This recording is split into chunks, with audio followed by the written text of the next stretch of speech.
Hello, and welcome to this CME CE accredited episode of the National Lipid Association's Lipid Insights podcast series.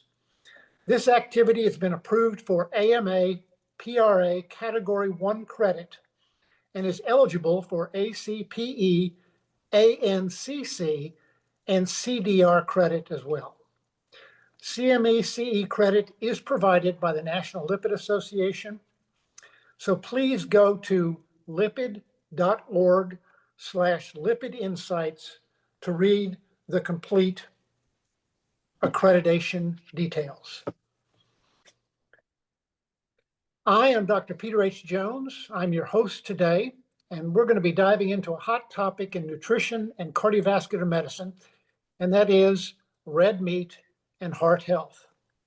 You know, for decades, beef and other red meats have been in the nutrition spotlight, often linked to things like elevated cholesterol and cardiovascular disease. But what does the latest science actually tell us? Well, today, I'm joined by Dr. Kevin Maki, a good friend of mine and an expert in nutrition science and cardiovascular disease risk. Kevin is a PhD. He's founder and chief scientist for Midwest Biomedical Research in Chicago. He's had a strong relationship to the NLA, being a past president in 2022 and 2023. He's also an elected master of the NLA, and he's currently the co-editor of the Journal of Clinical Lipidology. Now, Kevin, we're good friends. Your bio is long, and I'm not going to read it. So what I'd like is for you to give our audience here a little bit more focus on what your research career has been. Sure. Well, my research career has been focused on prevention of cardiometabolic diseases, so cardiovascular disease and diabetes, and also management of those diseases when they're present. And so for decades, I've mainly been involved in designing and conducting clinical trials to test interventions, both pharmaceutical and lifestyle interventions, for lowering cardiometabolic risk. And I'm an epidemiologist and nutrition scientist by training, but again, most of my career has been involved with designing and conducting clinical trials. That is fantastic, and we definitely appreciate your efforts in that arena.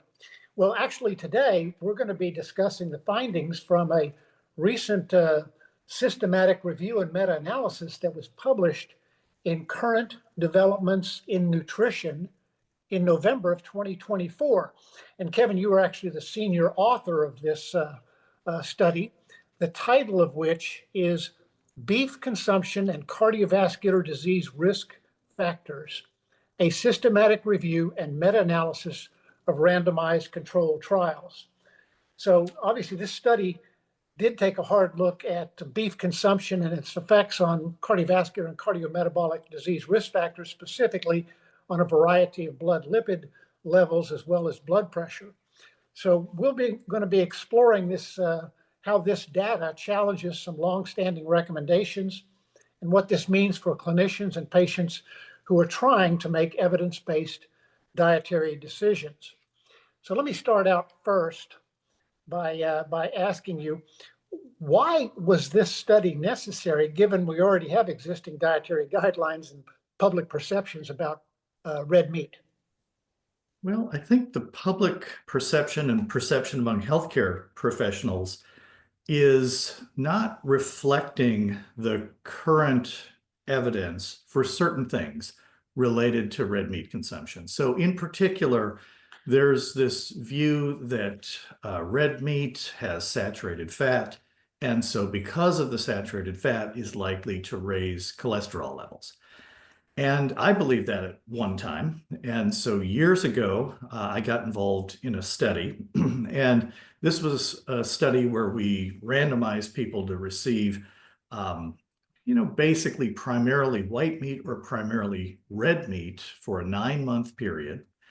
And then actually we crossed the subjects over, and then they followed the opposite diet for another 9-month period. And going into that, I really expected that we would see higher cholesterol levels on the red meat diet as compared to the white meat diet. And I analyzed the data myself. So I was really shocked at the time to find that that was not true. That was not the case at all. And in fact, the red meat and white meat diets, and the white meat diet would be predominantly poultry with some fish, did not raise cholesterol or did not lower cholesterol levels relative to the red meat diet. And so this led me to look at the fatty acid profile in beef and say, well, what would you predict would happen based on the fatty acids? And I was kind of surprised at the time, no longer a surprise to me, but at the time I was surprised to find that, in fact, if you look at the fatty acids in beef, as an example, it's about 50% saturated fatty acids and 50% unsaturated fatty acids. Well, saturated fatty acids raise cholesterol, and unsaturated fatty acids lower cholesterol levels. And of the saturated fatty acids, about a quarter are stearic acid, which doesn't raise LDL cholesterol. And so when you plug this into a prediction equation, what you find is the anticipated effect of the fat in beef would be neutral. And so that's what we found, that even though there was more saturated fat in beef as compared to poultry, there was no difference with regard to LDL cholesterol concentration. And we published those results in 1999. Subsequent to that, I've been involved in several additional studies comparing beef or red meat consumption to other types of protein sources. And generally what we've found is that, again, comparing red meat to white meat, no difference. But we also have to always ask in nutrition, compared to what?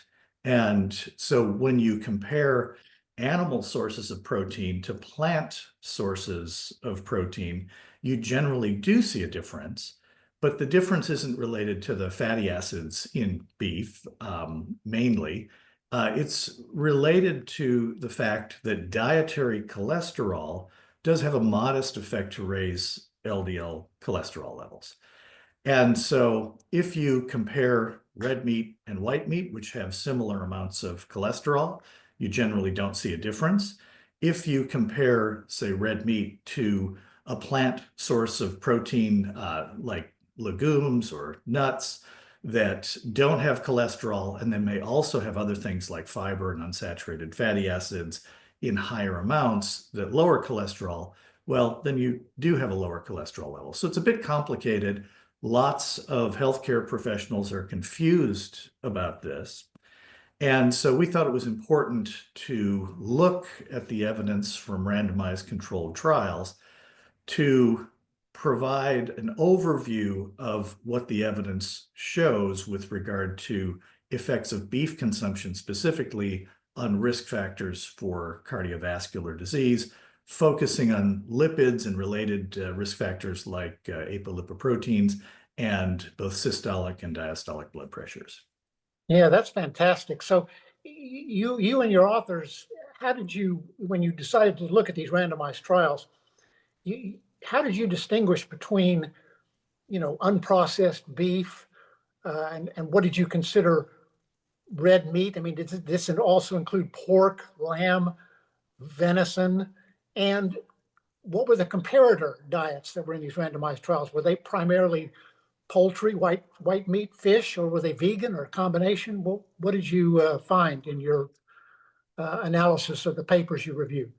Well, in this particular analysis, we focused on beef, and part of the reason for that is that beef is the most commonly consumed type of red meat in the US. And so we wanted to focus on beef specifically. And so our entry criteria for selecting randomized controlled trials were that it had to be unprocessed or minimally processed beef. And processing really relates to what is done to kind of preserve a meat product. So it can be cured or smoked, or preservatives or salt can be added in relatively large amounts to maintain a longer shelf life, if you will, of the product. And I think there are more questions about processed meats than about unprocessed meats with regard to health effects. So we wanted to focus on either unprocessed or very minimally processed. So some people would consider ground beef, for instance, processed. Well, we would include ground beef as being minimally processed because it doesn't have the addition of preservatives or some other process to preserve it. And so again, we looked at beef specifically, minimally processed or unprocessed, and the comparators were a variety of things, often other animal sources of protein like poultry, but sometimes plant protein sources as well. And so we included all of the studies that made comparisons of higher beef intake versus no or lower beef intake with regard to effects on cardiometabolic risk factors, specifically lipids and related factors, systolic and diastolic blood pressure. Well, speaking about the results, because I guess that's what most everybody's wanting to hear about with those two specific risk factors. Can you tell us what your findings were with respects to the blood lipids and markers of lipoproteins that you found? Sure, and I'll say in advance, it's a little complicated, so bear with me. With regard to lipids, total cholesterol, LDL cholesterol, HDL cholesterol, triglycerides, non-HDL cholesterol, and ApoB, apolipoprotein B, the only place where we found any difference between the higher and lower beef diets was for LDL cholesterol. So there was about a 2.7 milligram per deciliter difference for LDL cholesterol, where the higher beef conditions had slightly higher levels than the lower beef conditions. But even that finding's a little complicated because there were 16 studies. In 15 of the 16 studies, there was no statistically significant difference. But in one study there was, and that was sort of a complicated study design where people were put on a very low calorie diet for a period of time. And then the intervention was studied after people had been on this very low calorie diet, and they were trying to maintain a weight loss. So that study was a little unusual. It was the only one that showed a statistically significant increase in LDL cholesterol for the higher beef condition. And if you take that study out, the difference between the conditions higher and lower or no beef was cut in half, and it was no longer statistically significant.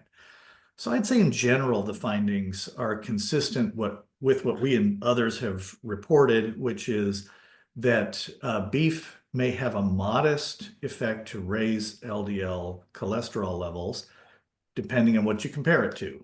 Not when you compare it to white meat, but if you compare it to, say, a plant source of protein, there would be a modest effect to increase LDL cholesterol level.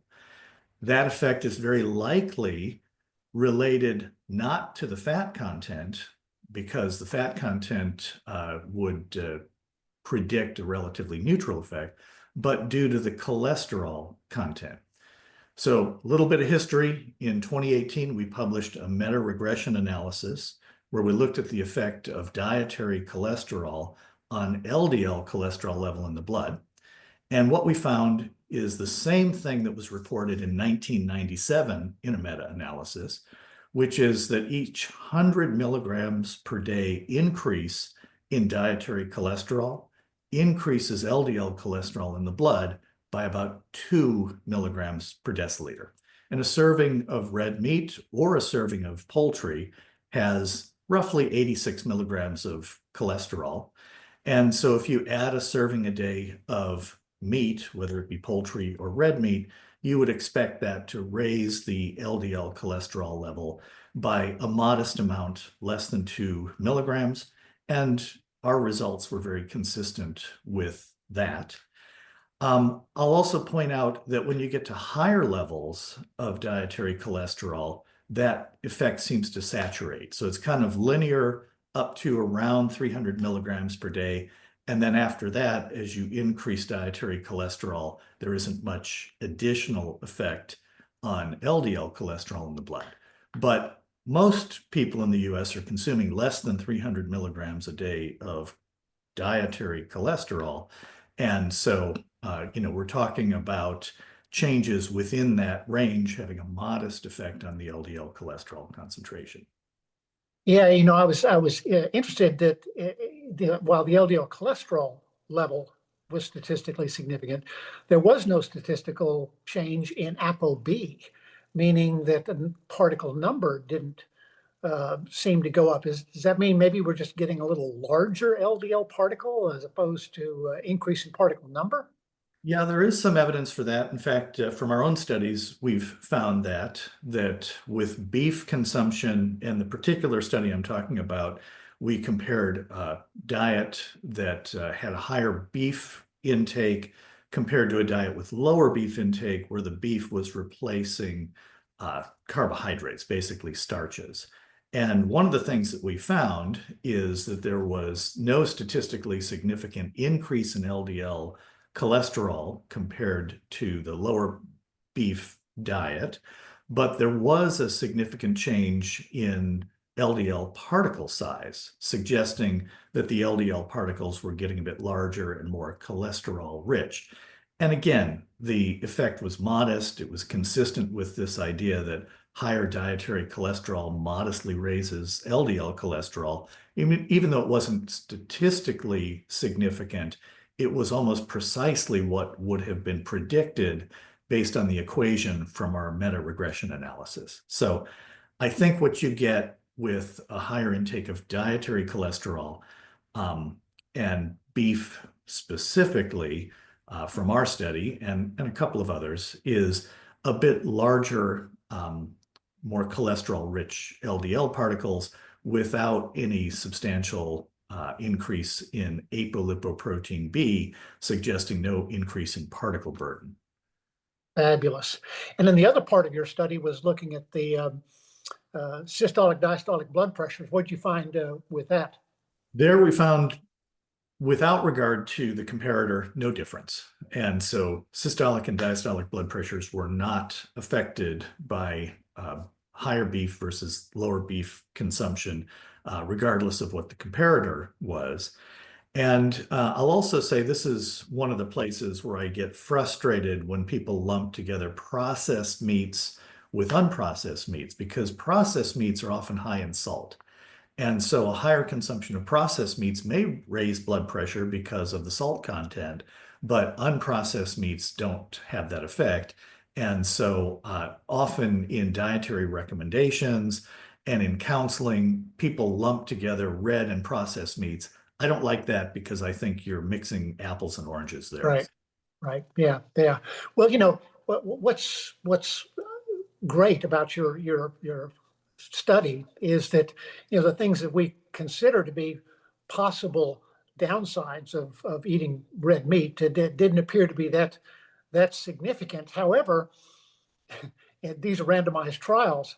But the observational studies, however, have always tended to push dietary guidelines to say, red meat is not good for you. It tends to be in observed studies, I guess, with dietary recall, and not randomized trials. There is some association between beef and cardiovascular disease. So, what do you say about the observational studies? Well, I say we have to be cautious. Now, I'm trained as an epidemiologist, and having been trained as an epidemiologist, early in my career, I saw several examples where the epidemiology kind of pointed us in the wrong direction. Now, many times it points us in the right direction. So I don't want to say that epidemiology and observational studies have no value. They do have value, but I think the strongest recommendations should come from places where we have observational evidence and we have randomized controlled trial evidence that align. And so an example of this is a Mediterranean dietary pattern. So we have observational evidence that suggests that a Mediterranean dietary pattern is associated with lower risk for cardiovascular disease. And we have randomized controlled trial evidence from the Predimed trial and the CardioPrev trial that show that a Mediterranean dietary pattern, advice to follow that as compared to more traditional advice, was associated with 25 to 30% lower cardiovascular event rate. And so that's a place where I think we can make strong recommendations. I think we need to be more cautious when we don't have that confirmation from randomized controlled trials. And a good example of this was vitamin E. So in the 1990s, most cardiologists surveyed were taking a vitamin E supplement. And that's because of observational evidence that suggested people who take a vitamin E supplement have roughly 40% lower risk of coronary heart disease. Well, when the randomized controlled trials were done, it turned out that there was no difference when people were randomly assigned to vitamin E supplementation or placebo, no difference. So why did we see this consistent, fairly strong association between vitamin E supplement use and lower coronary heart disease risk? Well, the answer is self-selection. People who took vitamin E supplements also had lots of more favorable health habits. And even with lots of attempts to statistically adjust, you just can't adjust for everything. And when we look at red meat consumption, we see that people who have higher consumption of red meat often have adverse lifestyle habits. And I'm not sure that we're able to fully adjust for those. First of all, many are not measured. Secondly, some are measured relatively crudely. And so statistical adjustments, I think, don't fully account for that issue. And so therefore, I think ideally we would have randomized controlled trials. But so far all we have is randomized controlled trials of risk factors, not actual outcomes. And so therefore, I'm of the view that current intake of unprocessed red meat in the US is about 1.6 ounces per day for adults. And I don't think that's excessive. I think that's a reasonable intake. And I think that that can fit nicely into a healthy dietary pattern. And my own take is that I don't see strong evidence that that would be associated with any increase in cardiovascular disease risk. Yeah, the hard part, and we'll get to this in a little bit, is when people do choose, quote, beef or red meat products, it's not the lean, unprocessed beef. They're usually out eating hot dogs, sausage, bologna, salami, all of those things that tend to have a lot of other processed materials, such as you mentioned, salt, nitrates, other things that may adversely affect cardiovascular risk factors. So we'll get to dietary counseling when we get to those kind of things in just a moment. But is there any other possible causal relationship between red meat and possible heart disease? I mean, you looked at lipids, you looked at blood pressure, and you sort of said it's probably cholesterol intake, not the fat content. What about something like TMAO? Is there anything about red meat that has an effect there? Yeah, I think that that is an area that needs more investigation. So red meat consumption may increase TMAO, but one of the interesting things is that at current levels of intake of unprocessed red meat, about 1.6 ounces a day, you don't really see an increase in TMAO in plasma.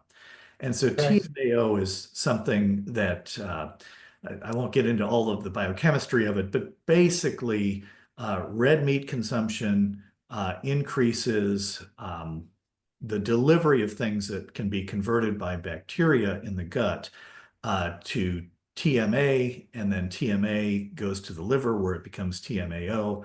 And a high level of TMAO may be associated with some adverse effects that are theoretically adverse. So as an example, they may have inflammatory effects.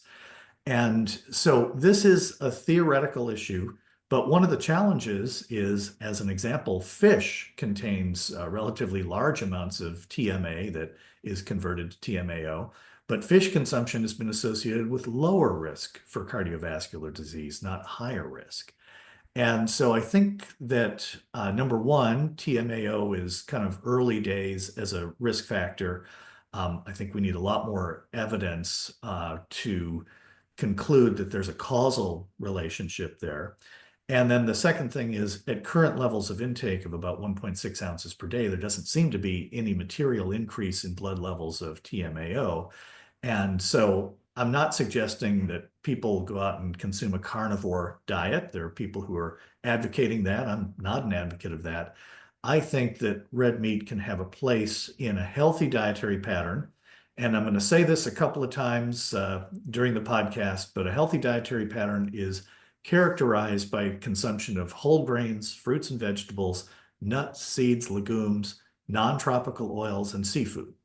And so these are foods that we want to emphasize, but that doesn't mean that there's no room in the diet for red meat. And I would say I would limit consumption of processed meats, and consumption of unprocessed or minimally processed red meat can be part of a healthy dietary pattern. Yeah, so I mean, I'm glad you said that because it's we don't want to be sitting here challenging the dietary pyramid of what we're supposed to eat that are in current dietary guidelines. But I mean, do you think that there will be any changes or or sort of sidebars about lean, unprocessed red meat in dietary guidelines coming down the road from AHA or ACC or NLA, for instance? Well, the dietary guidelines for Americans from the US government are going to come out later this year. And that process, I don't want to get into a political discussion at all, but there is concern that that process is being influenced by political considerations. So that's all I'll say about that. And then when it comes to recommendations from the American Heart Association, for instance, they more or less align with what I said about emphasizing whole grains, fruits and vegetables, nuts, seeds, legumes, non-tropical oils, and minimizing intake of processed meats. Um, they don't say, neither did the dietary guidelines for Americans that were released 5 years ago, they don't say eliminate red meat from the diet. Um, the one place where I have some issue is not making that distinction between unprocessed and processed meats. I'd like to see a stronger distinction made. I think the evidence for processed meats having adverse effects isn't strong, but I also say there are more questions that are legitimate. And so I recommend emphasizing unprocessed meats and the types of things that you mentioned, hot dogs, bologna, salami, etc. Those are things that tend to be high in salt. They tend to be high in saturated fat relative to unsaturated fats. And so I do think that unprocessed red meats are better options within a healthy dietary pattern. Yeah, that's fantastic. Well, I mean, from a recommendation standpoint, I mean, you can look at you mentioned plant proteins, which are usually the base of our dietary pyramid, but animal protein. Do you find that there is, in your mind, a distinction on choice? This is going to get a little bit more into our uh, idea about how do we counsel patients, but is there a difference in animal protein as far as being healthier or better? The evidence, I mean, is it fish is better than poultry, bird is better than beef? Is that the way we should consider it or not? Well, as far as animal proteins go, they tend to be complete proteins, so they've got all of the indispensable amino acids in them. Plant proteins, you just have to eat a little bit more plant protein and mix the plant proteins to make sure you get a sufficient amount of the indispensable or essential amino acids. I don't think that's a big issue.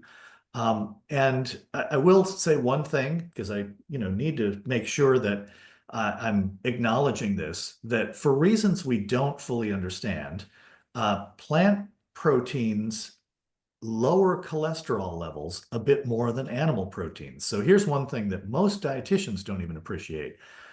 Compared to carbohydrate, protein lowers LDL cholesterol level. And that was shown in the OmniHeart study. It's been shown in our own studies as well. And so you get this LDL cholesterol lowering effect of protein when it replaces carbohydrate. but the effect is larger when it's plant proteins as compared to animal proteins. We don't really understand why. I had a great hypothesis that we tested in a paper that we published a number of years ago in Journal of Clinical Lipidology. We thought that plant proteins were binding bile acids and acting like a bile acid sequestrant. Well, it's another elegant theory ruined by the pesky data. That wasn't true. But we did find that the plant protein, in this case, a soy protein isolate with no isoflavones, did lower LDL cholesterol more than complete milk protein or total milk protein. And so that was an example where both lowered LDL cholesterol. The plant protein did so to a somewhat larger degree. So again, I think I would recommend consuming more sources of plant proteins, nuts, seeds, and legumes, for instance.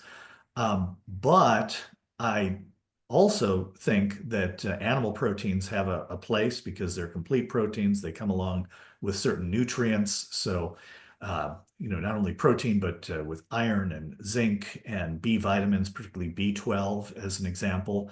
And so in a healthy dietary pattern, I think there's room for unprocessed red meat. And I would also say that I would encourage people to eat more sources of plant proteins as well. Yeah, that's wonderful. Well, now that we've got this information, um, now we get down to the nitty gritty, which is, the discussion with the patient. So it's either going to be the primary care physician telling patients what they should eat or how they should eat, or consultation with a dietitian. So the real question gets down to, how do we talk to patients? I mean, make it real for them. I mean, we're talking here about lean, unprocessed beef. So the question, the patient looks at you and goes, okay, so what does that look like in the grocery store? What am I supposed to choose? How do I know it's lean, unprocessed? And then what do I do when I go to a restaurant and I want to order a steak? How do I how do I look at this? So how do you counsel patients on what is lean, unprocessed red meat that's okay to eat versus stuff that's not when you go to the grocery store or go out and eat or so forth? Sure. Well, I'd make a couple of distinctions. One is, several times you said lean unprocessed, and I put less emphasis on the lean part. And the reason is that, again, the fat in meat is a mix of unsaturated and saturated fatty acids. And so while I think the overall diet should be limited in saturated fat, we recommend less than 10% of energy from saturated fat, a little lower than that for people who have hypercholesterolemia. But for most people, I think the message is more about choosing unprocessed meats. And so if you go to the grocery store, that is not the hot dogs and the lunch meats and the chicken nuggets. It's more going to the butcher section and buying ground beef or steak. And there are various cuts that vary in their fat content. I think that's somewhat of a concern, but the main concern is staying away or limiting intake of processed types of red meat. That's number one. And then number two, when you go to a restaurant, it is more challenging because they're going to cook a steak. And so they may cook the steak and load it up with butter during the cooking process. They may add a lot of salt to it. And so I think it is more challenging in a restaurant to know exactly what you're getting.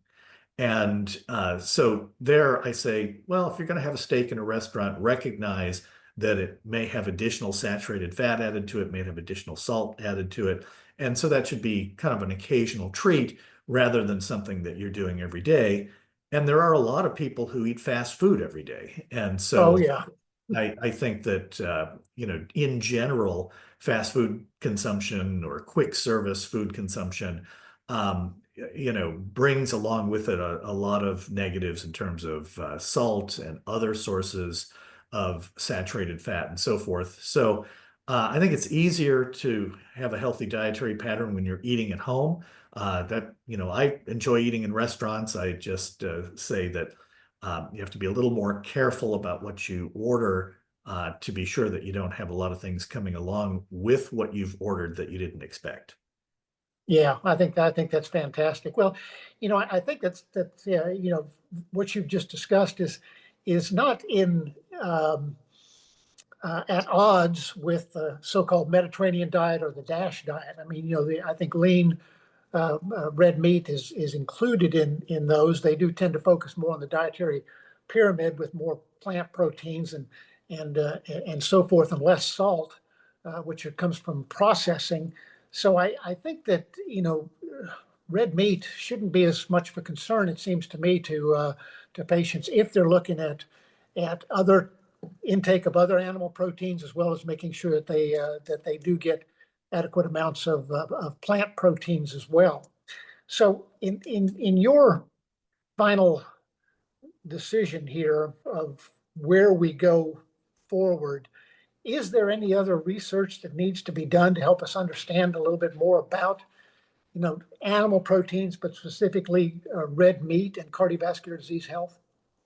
Yeah, I think that there is quite a bit more research that needs to be done. I would love to see randomized controlled outcomes trials that evaluate dietary advice that limits red meat versus dietary advice that does not. I'm doubtful that we'll ever have those. We mentioned TMAO. That's an area where I think additional research is needed. Also, effects of various types of foods on the microbiota, the flora that live in our guts. I think that's an important area for research.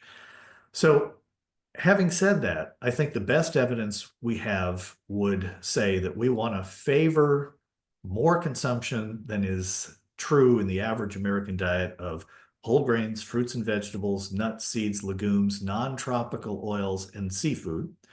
But that red meat and also poultry, fish, eggs can be part of a healthy dietary pattern. And it's all about moderation and making sure that you're getting enough of those foods that we want to emphasize. And if you get enough of those foods, there's room in the diet for things like unprocessed red meat. And current average level of consumption in the US is not excessive, in my view, and is actually aligned with dietary recommendations. But processed meat intake is higher than would be recommended, number one. And number two, there are certain subsets of the population that are not following a healthy dietary pattern and are eating more red meat than is recommended, often lots of processed Right. meats. So, that's where I would focus more of the attention, more of the recommended foods and focusing on unprocessed red meat consumption.